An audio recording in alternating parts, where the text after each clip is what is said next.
everybody, it's Denise with One of Our Crafts.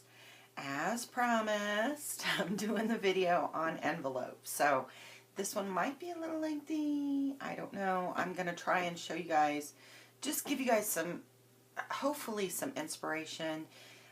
If you haven't ever made envelopes or you're just beginning to journal, maybe it will help you learn a little bit or you know, be able to take some of this and just run with it. And of course there's those of you who have done these, you know, probably 1,000 times over. So it will probably be a little repeat for you. But sometimes, you know, just watching it gives us, I watch videos over and over sometimes because it'll give you some inspiration. You might watch the first time, not even think about it, watch it again and go, man, I really like that. I wonder if I did this. And then come up with, you know, something just totally different. So, I went ahead and made a bunch of these. These are, I use the Tim Holtz mover and shaker die with my big kicks to make these. And these are napkins that have been ironed onto freezer paper, or, you know, yeah, freezer paper. Because one side is waxy, which is what, when it gets hot, it adheres the napkin to it. And then the other side is like a parchment deli type paper. So, and they're great because you got napkins, right? Or at least most of you have access to napkins. And they're so decorative and pretty. And you can do, and the great thing is you can, sometimes, you know, your pattern on your napkin is so far this way you can't get it on there, but you end up cutting it out and finding out that you end up with like some really awesome envelope design that you didn't even think about to begin with. So I just did a few, but some of these I will use in that other journal as well. And a couple of them I have some duplicates of, and I really like that one with the butterfly, so I know that one's going in there. And also, when I had my little big kicks out, I was playing around. When I had went to Joann's a few weeks ago, they were having a sale on the Park Lane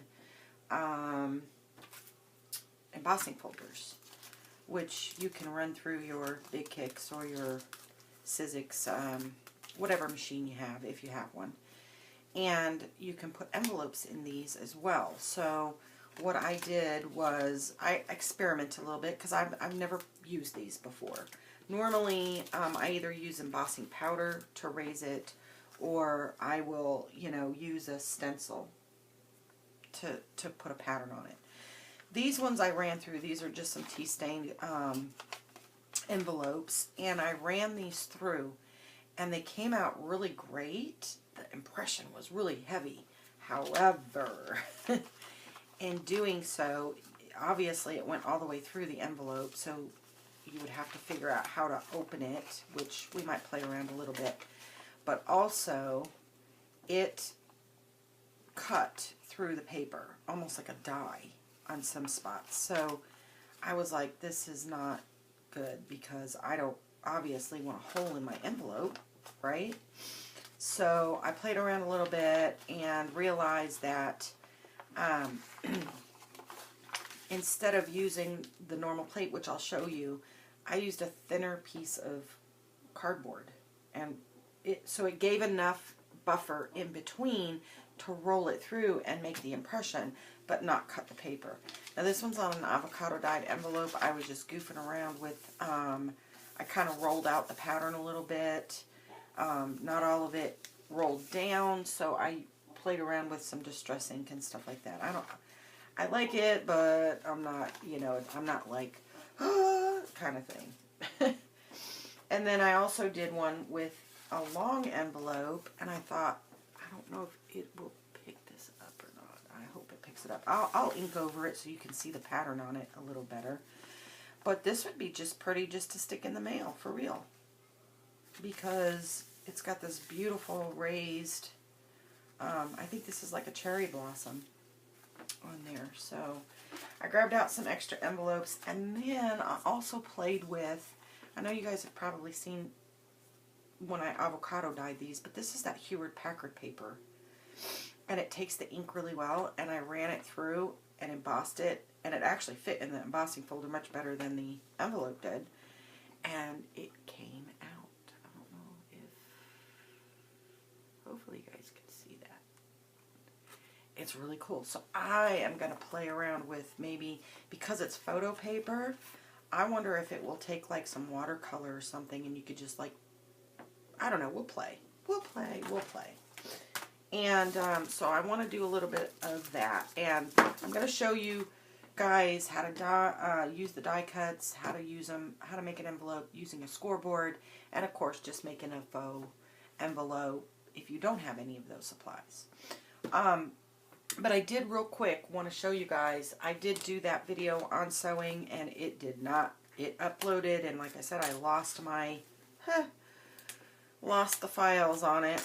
It did not want to save, but I did want to show you real quick. The first and the third are, for the most part, the same as far as what I stitched on it. It's a little bit different, but still, for the most part, the same. So what I did on this outer one, I added some lace trim to the back and each of the ends of the paper. And then I did some decorative stitching, some straight stitching, and then some zigzag stitch with a little fabric ribbon on there, and I left one blank. And then I added some little tabs so that you could just grab it and open it.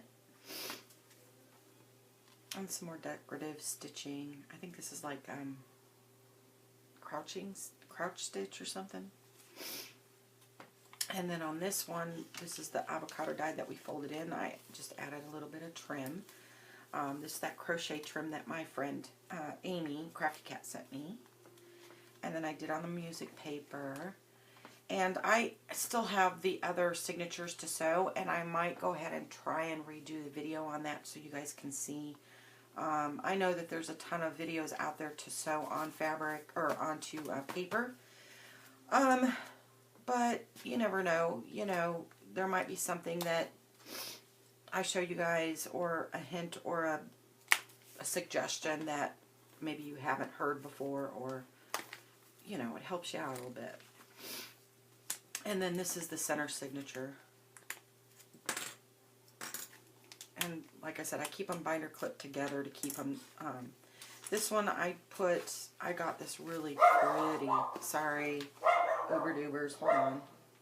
Okay, so I got, this really pretty, it's kind of like a lacy trim, and this, it's like this veil fabric. It's so pretty. And then what I did was I used some, okay, for some reason my video cut out, and I don't know why. Okay. I hope this is not going to be a technical difficulty weekend. Anyways, I sewed that all the way across. And then just zigzag stitch, some straight stitch. I did some decorative and then put some lace on the edge of those. Lift that one off. Blank. Some zigzag stitch. And then like the cross stitch X's on there. Zigzag, and then some tabs. And then I put on the center one, the dragonfly, I put some lace on the top and bottom.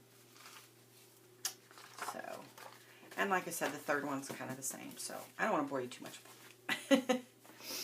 So, if you'll hang on just a moment, I'll go and get my big kicks out, and we will do some envelopes. Alright guys, I got my big kicks out and my die. And this is that Tim Holtz, let me see, let me find a cover for it. The Movers and Shakers L. It's the envelope one. I got it at Tuesday morning actually on sale. I don't normally buy these big ones unless I can get them on sale because they are quite expensive. They're normally $30 like at Joann's or Hobby Lobby. Tuesday morning had it for $12.99, and then I got it marked down. I think the blue sticker is 20%, so, you know, not a bad deal. So, you know, for less than or right at 10 bucks. So I went ahead and got it. I wouldn't normally buy it, but I went ahead and got it. And then I finally took it out of the box and played with it. And then the great thing is, normally with these, I have bought dies that don't tell you, they don't give you instruction. And if you don't use your big kicks every day or a lot, you forget like what order it goes into. But this will tell you like how to put it. So we got to use a base plate. And if you have one of these machines, just as a suggestion, okay, we won't need these. I take my plates and I mark one with washi, and that's my bottom plate, so it doesn't get marked. And that way I always know which one is the one I use. I use this one for like my cutting, so you can see where all the marks go. So I keep one nice, and then one gets all jacked up. We just need one, and I'm going to go ahead and just use that one. And then you want to cut your paper, and I've already pre-cut my paper. Now this one's might be a little too short, because I just kind of, yeah, it's too short. But this one I know is, because I cut it. Cut it the size of your die. Yeah, you're going to have a little excess, but you can use that excess for collage or whatever you want to do. So I put it over the top, put it on my plate, and then you need one of these silicone mats. But they call it a premium crease pad, and I guess what it does is, because that's a steel plate, it will literally cut through the plexiglass plate. So this one, it'll leave an impression on it, but still good to use. It won't cut through it. So let me go ahead and stack that up. And when I bought this, I thought about buying that Vagabond one. However, I couldn't, when I went online to try and do reviews, I couldn't tell if it was battery operated, plug-in, or what. And for me, it's like, if I lose power, which we do sometimes out here in the country, or out here because I'm kind of rural, if I want to craft, I can't. So I went ahead and just got this one. Anyway, so roll it through. And although mine is new, I have done these a couple times, so I know that I gotta re-roll it. And you'll be able to tell with your machine.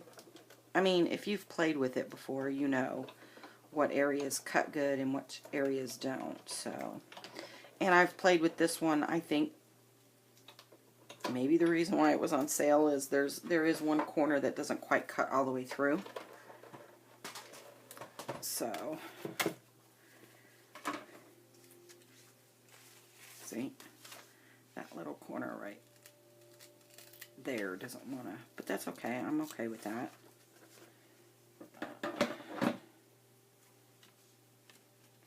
Take the scissors and just round it down a little bit. Not a big deal. There we go. And then this I will use for collage later, because I think I'm going to do a video on a little bit of collage. I want to try. I'm certainly not as good as my friend Amy. She is really good at doing that, but practice makes better, right? So, now, put this on the floor real quick. Now, the great thing is, it's already scored for us. So, now all we have to do is just give it a fold. And what I like to do is I like to pull my paper up and then just kind of let it lay flat, because then it will bend at the fold. And typically I can get it right on the fold that way.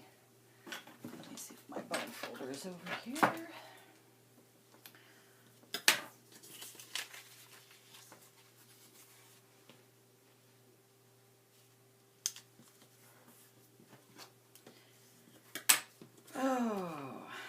guys are having a really good weekend. Mine, it's been but it's not horrible. So, not gonna complain. Could be much, much worse. So, all right, and then just fold down my top. And now I have this pretty little envelope. And of course, we want to give it a little ink. So, vintage photo, I think. Yeah, I got some of these. I just bought these. I just bought this little kit, right? And it's dry. I mean, literally. And of course, I bought it at Joann's. Joann's is an hour and like 15-30 minute drive for me. So I'm not driving back. So I figured maybe I'd try to tip it upside down and see if the ink came forward. I don't know if you guys have a suggestion on that. I'd love to know. Other than buying more ink for it. I don't know. Did you guys see the video I did just a little bit ago? I just loaded it. Oh, Allie, she sent me some wonderful happy mail. She's such a sweetheart. Yeah, I can't wait to get that journal from her. I bought one of her boho journals. And she does really pretty work. So I can't wait to get it and show it off. Do my little corners around here. And then let's see. This is my top. I'm just going to kind of ink in here a little bit.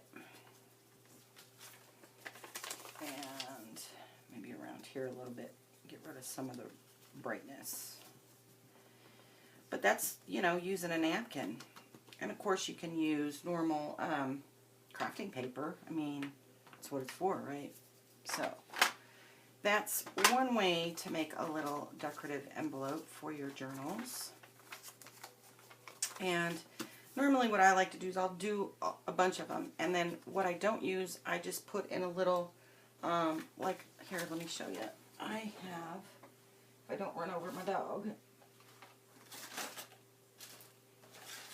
I have a few of these. I got them at the Dollar Tree. They're $1. So it's just like a little carry case, and I keep, you know, some of my little scrappies that I use a lot, tags, things that I might want to put in a journal, and just stuff that I've made up.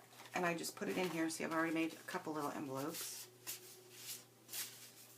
And I used a scoreboard for that to make those. And I have a couple of them sitting down here, so they're loaded up with ephemera. So that when I'm ready to do my journals and fill them with the ephemera, once I get them, you know, sewn and stuff, it's very easy. I can just pull what I want and then it's ready to go. Makes it much simpler. So, alright, so you're saying, I don't have one of those, die cutting machines, or I don't have a Big Kicks, or you know, what do I do? So there's quite a few ways you can make it. So what I want to show you guys next is how to make an envelope using a scoreboard and a punch. So let me go get that stuff and we'll be right back. Okay guys, actually what I wanted to do, and I said that I had wanted to do this, was before I put this up, I want to play a little bit with the embossing folders. So, let's see. I cut a piece of this and then tore some of the tissue off. And so, I just want to try it and see how well that comes out. And if I remember correctly, what I did was I used my plate, I used a piece of cardboard, and then my thin die adapter, and then my top plate on here. It might have been both plates, but we'll find out. I can hear it crinkling, so it must be just that. because I think I had both plates before and it was like too thick and it was literally cutting into, yep, that's what I did. So now, I hope you guys can see that. But it's all raised, so it looks like there's script on it. I love that. Look. I hope you guys can pick that up and see it. But this is awesome because this gives me another piece of paper to play with different dimensions, right? And we can even use this to fold, and we might even use this to fold and make an envelope with. So, I want to try another piece of this Hewlett Packard paper. Kind of center that. Hope you guys can see this.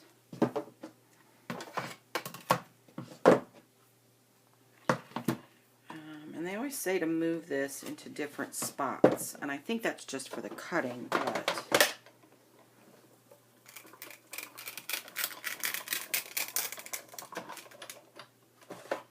I don't know. It just takes up so much room, though. It seems like so bulky. Look at that. Oh, yes. Another piece of something to play with. I love that. I mean, could you imagine just actually maybe even printing a picture on here and then, you know, like after you avocado dyed it or whatever, tea stained it, and printing a picture on it and then running it through embossing machine. Oh, that would be so pretty. I'm going to have to try that. have to try that. Alright, so what I want to do is I want to take an envelope apart and see if it will go through without making, I don't know how that's going to work though with that flap. So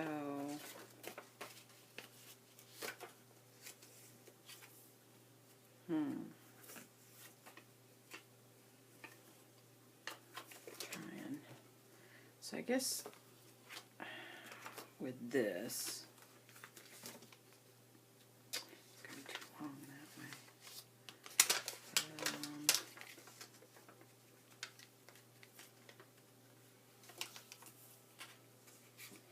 I hate to fold that like that because it's going to leave a crease, but we're experimenting, right? Actually, I think I want it to go this way.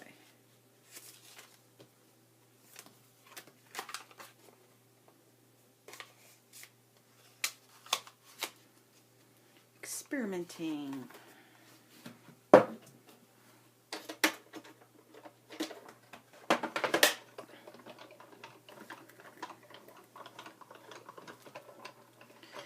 Yeah, shoveled 6 inches of snow off the driveway this morning. Fun. Not. There we go. Of course.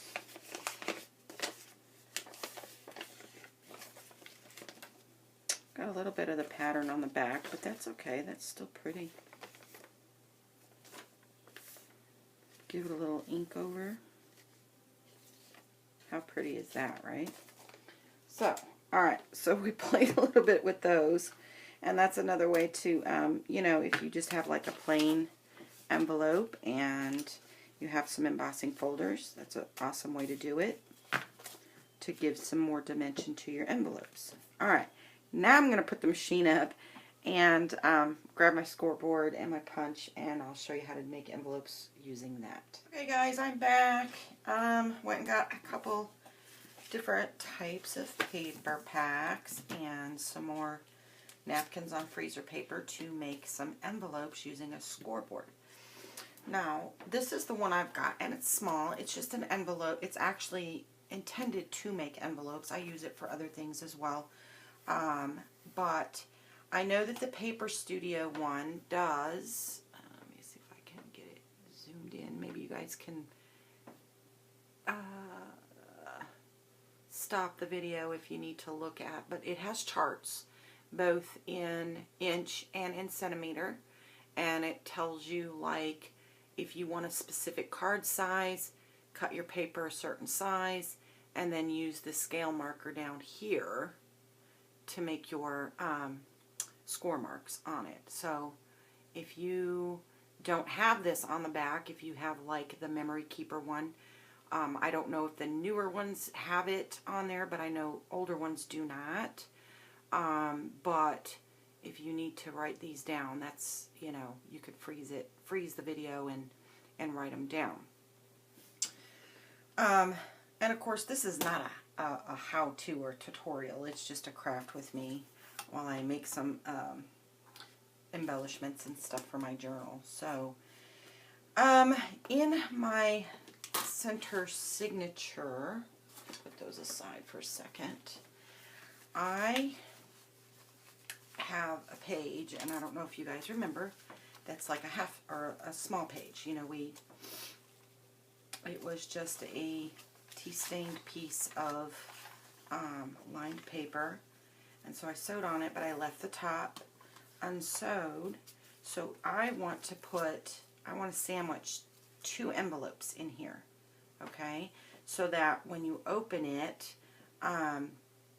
you have, you know, you could stick some stuff in there if you want, or put some notes or whatever. So my signature is a 5.5 by, I do believe it's 5.5. Yep, 5.5 by 5.5. And I don't know if I have 2 of the same napkins ironed on there. Of course, I can always go and do another one later, but on here there is a 5 1/4 and a 5 1/4. So that would leave me a 1/4 inch gap on either side, which is fine, because I can just, you know, glue it to the page, and then I'll just have a small, 1/8 of an inch on either side extended. Not a big deal. So it tells me that I need to cut my paper 8.5 by 8.5, and then use the 4 1/4 score line over here. So let's see. Let's put that aside. I've got this one really pretty. This is really, really pretty. I love this napkin. So I got that one, and I have this one, which I adore this napkin. It's like a, I don't know, 20s, 30s kind of style. And then I have this one. And this one is one that was, you know, white on either side, but it is textured. And I think this one you could use make a smaller envelope with, perhaps, or even a faux, which I'm going to show you how to do that later. But for this journal, let's see. We do have some roses, but I don't know if I want to go with that big of a rose. I do like this one and the smaller roses, so I might make 2 envelopes. Let's see. How do I want to do that? I think if I sandwich them, the flaps go inward. So if I want a decorative pattern on the outside, you're not going to see it because it's going to sandwich together. So, what do I want to do? I think I might just do 1 envelope in there. And since we've got flowers and butterflies, and I kind of wanted a kind of a tea party, this is really pretty. And I don't think it even though it's got butterflies and stuff, this one might be good for the other journal, but I don't think I'm going to use that one in there. I think I'm going to use this one because I like the script on it. It's got some roses. It doesn't have any butterflies or birds on it, but that's okay. So, set these aside. I want to cut my paper 8.5 by 8.5. I don't know if you guys have watched the other videos, but my paper cutter. I have 2 paper cutters, or I actually now have 3. And I didn't want to say anything before because I know Gail, I think Gastinelli, I believe is how you say your last name, and I'm sorry if I did butcher it. Just bought one, and I didn't want to seem like a big old copycat because it seems like we kind of both bought it at the same time. But I did buy it. I broke down and bought it. I hooned and hawed, and my son was like, Mom, you know you'll use it. It's not going to sit. It's a cutter. You will use it. And I'm like, yes, yes, I will. He was right. So, and I love it because even though the paper is a little bit bigger than this, it will still slice through it like butter. So, we want 8.5. So I think I want to go this way.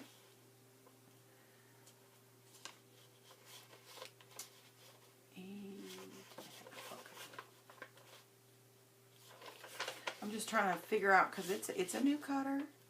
It's new. And you got to figure things out sometimes.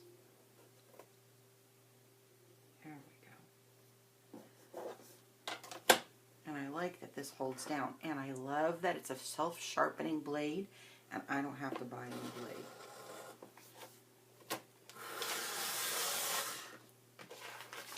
Because I use, you know, when I used to quilt, I went through blades like crazy. Seriously, I did. Alright. I think I want this part on there, so I'm going to turn that around. And I used to have a rotary, like a little hand one, to do my paper when I first started scrapbooking. And even those got dull pretty quick. And I got sick and tired of buying rotary blades all the time. They get expensive. Alright, and this, wow, that's pretty. I'm going to use that for something else for sure. So, okay. Hold on just a second, I'm being beckoned. Okay. It was, Mom, I'm hungry. Soup is already on. Alright. So, alright, 8.5 by 8.5. And we want to score at the 4 1/4 mark. So, take this and come down to 4 1/4. Sorry if you can see my little head, my hat on my head. Try to keep my head warm so I don't get sick. I don't like getting sick. Alright. And we just do a score line there. And remember, you always want to score on the opposite side that you fold. So I don't want to do it on this side because this is the side I'm going to turn and fold in. By scoring it on here, you have a less likely chance that the paper will break apart when you fold it. If I were to fold it this way, it puts more stress on the paper, and you can tear the paper. Alright, another 4 1/4.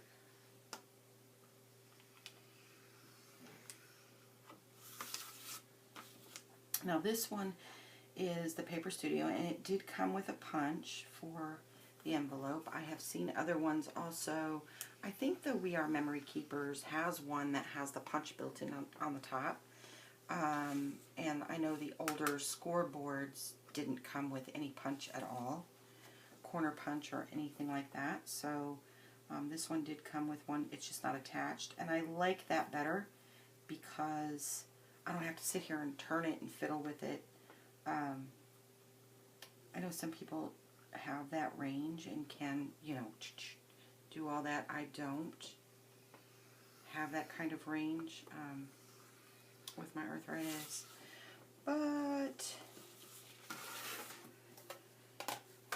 And I don't know about you guys, but when I write, I don't write, some people write like this. I have to turn my paper like this to write. I don't know, been that way my whole life.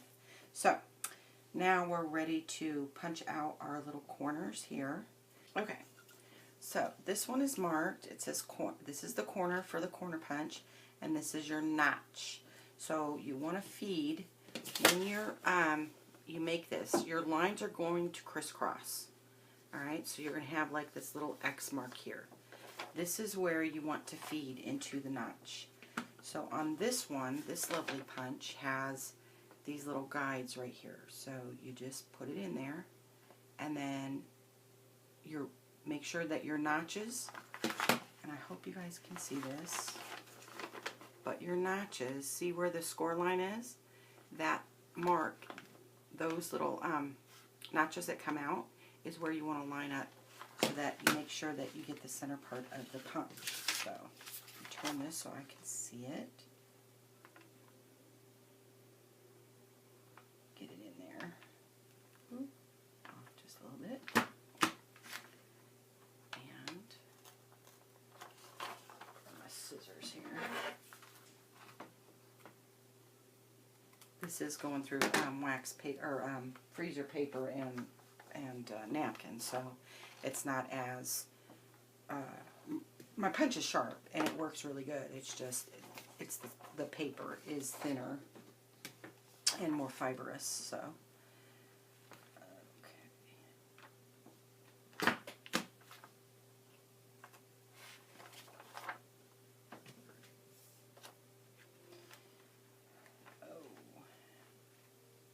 And I don't know if you guys watched my little Happy Mail, but my wonderful friend Allie sent me some little mini envelopes that I will pull back out and show you guys here in a minute. And I'm going to include them in a couple of them in my journal. So, alright, so, and let me see, do I want rounded corners? Which side do I want? I think I like this side as my top. So, I'm going to round the other three, and I'll leave my top one so I know that that's my top flap, nice and pointy. And you can do all four corners if you want. It's your envelope. Okay.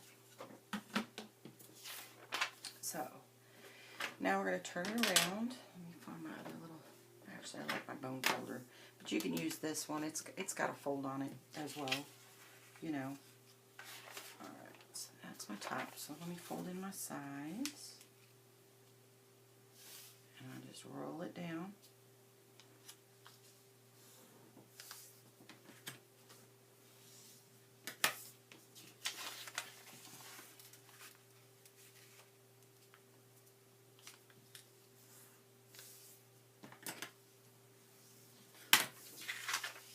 That's my top.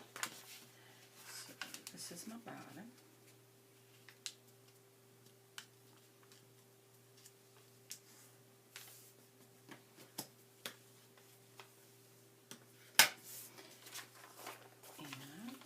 And set the crease on this one.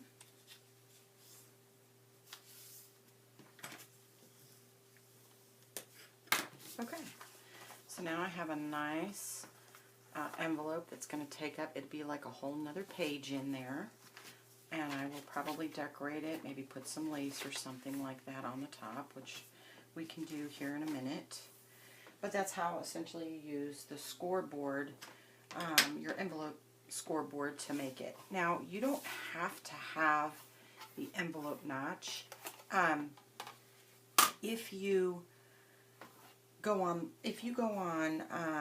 YouTube and search how to make an envelope, there are other tutorials out there that show you just how to use the scoreboard if you don't have the diagonal portion. So it will tell you like how far in you need to cut, you know, to make your score lines and then to make your little notches in here.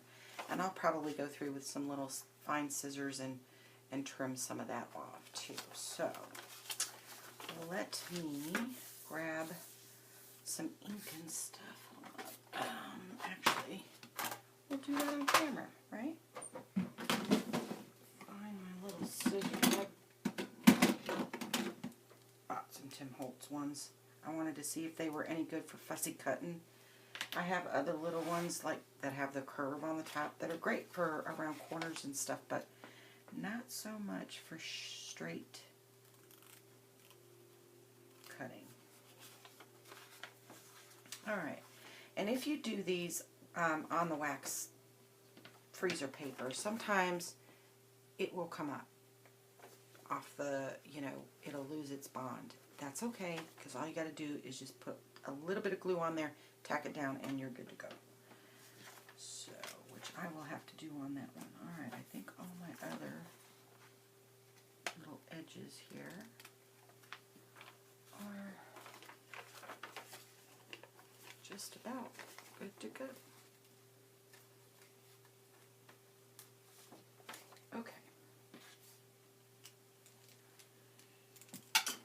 Oop, I lost the top. Alright, I'll have to dig for that later. Okay, so want to ink. Oh, do I want? I think I want to go. Well, yeah, I'll just do the vintage. No, actually, I think I want something a little bit darker, but not quite walnut. So I'm going to use the gathered twigs. I like that one. It's just a little bit darker, but it's not. I don't think it's as dark as the walnut to do just the edges here.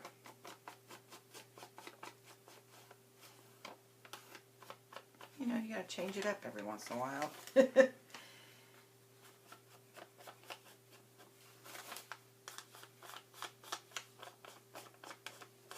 And then I'll probably go back over the top a little bit with the vintage photo so it's not as dark all over.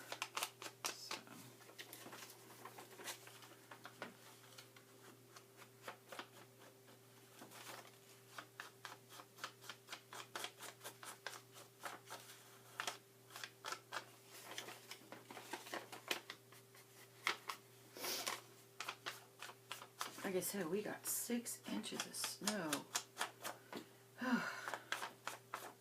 I'll be glad when spring hits and we don't have to shovel anymore. That is havoc on my back. But what do you do? Gotta do what you gotta do. My sister, she lives up in New Hampshire, and they get a lot of snow because she's up there by Mount Washington, and they bought a snowblower, which I can understand why, because they get a lot of snow, and we'll already be in 60, 70 degree weather and they're still getting snow. So I told her, you're crazy. Missouri is as far north as I want to live. And not that I'm knocking the north. I am not knocking the north. It is beautiful country up there. It really is. But it is too cold for me. So, alright. I'm just going to kind of give a little, kind of twist my dabber to, kind of spread it a little bit. And everybody has a different method to how they ink and how they like it, and how they want to spread it. So, just play it around. Alright. I think that looks good. So, let's glue. Let me grab a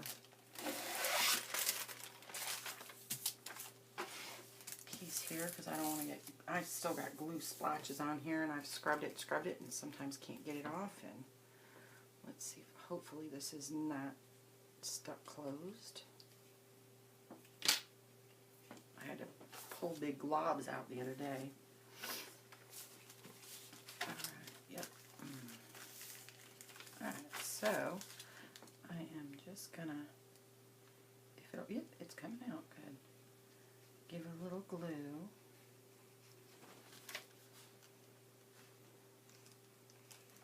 And since I got the glue out, I will glue that other little one I did. Now, do I want it closed that way, or I think I want it that way? Not that it matters. Everybody can fold the, you know, you could go left over right, right over left with your outside flaps. Doesn't matter, whatever way you want to go. Alright, where is that other little one at? Where are you at? Okay. And let's see.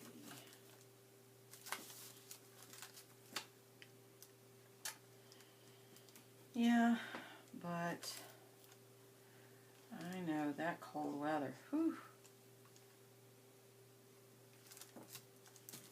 When we were kids, I loved the snow. You couldn't get me inside playing out there in the snow. Now, if I don't have to go out in it, I'm not going. I'll just hunker down here. Okay, so that one's glued and it's ready to go. This one a little bit bigger. Let me ink the inside here. Give it a little bit of color. Get rid of some of that bright whiteness. Okay. And let me see. I think one of these little corners was up. Yeah. So if your paper napkin pulls up a little bit, you can either try to re-iron it, and that you can do because the heat will it's this side. Remelt the wax a little bit, or you can just simply get a little glue, and down she goes. She is down for the count. I know, I'm goofball. Anyway. Alrighty, so we probably want to, you know, I didn't even notice that rose is upside down on that one. But I like the rose here. Oh. Meh. I don't know. Let's see what it looks like if we were to put it in here. Alright. Glue it. Well, that's going to cover the rose. I don't want to cover the rose. So we could put it that way. And then we could glue the sides on, which I might do, and then you have an extra little tuck here. Yeah? And let's see. Let's put some pretty stuff on here. So,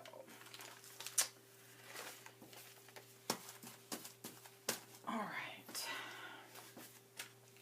Let me find some lace and maybe some buttons or something we can put on there. So, find some of that. I'll be right back.